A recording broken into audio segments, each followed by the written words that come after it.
家好，我係聲音導航主持加百列，騰出空間給真正重要嘅事情。大齋期嘅5個屬靈操練。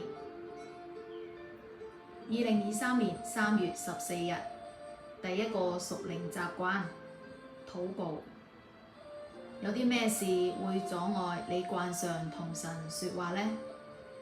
禱告就係同神說話，然後再聆聽佢嘅聲音。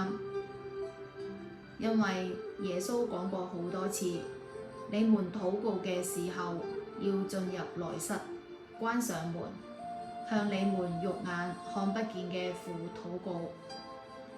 監察隱蔽事嘅父必賞賜你們。馬太福音6章6節。所以我哋知道佢都期望我哋禱告。如果要讓禱告變得自在，就需要一些嘅練習。但呢啲唔應該成為你信心追求同神之間親密關係嘅屏障。神永遠喺度等緊你同佢親近，無論你講啲咩嘢，都唔會阻止佢對你嘅愛。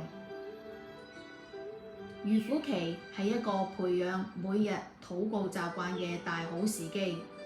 如果你試住建立一個以神為中心嘅生活，但係就唔想花時間同佢講嘢，咁你嘅生活就冇可能專注喺佢身上。向神坦誠你嘅成長狀況，會令你嘅靈命成長更為容易。當你向神訴說自己近況如何嘅時候，咁就會開始提醒你，佢確切咁與你同在，而且佢都好樂意咁同你一齊。因此今日就花啲時間同神坦誠對話啦。如果你唔係好確定要為乜嘢嘅事情去禱告，就可以試住用主禱文禱告，然後用自己嘅話把佢講出嚟。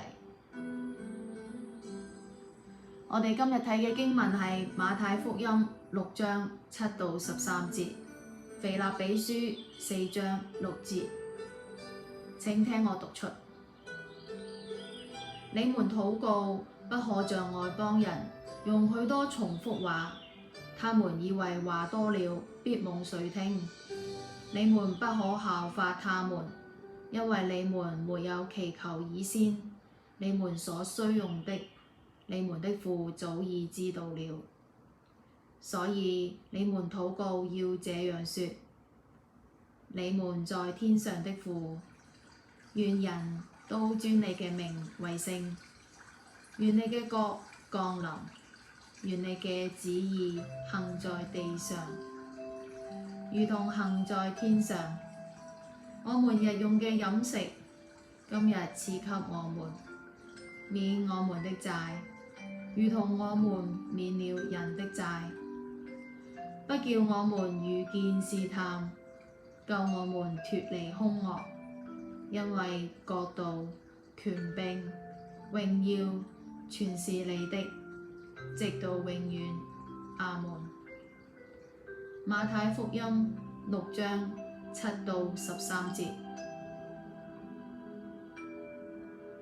應當一無掛慮，只要凡事藉着禱告、祈求和感謝，將你們所要的告訴神。腓立比書4章6節。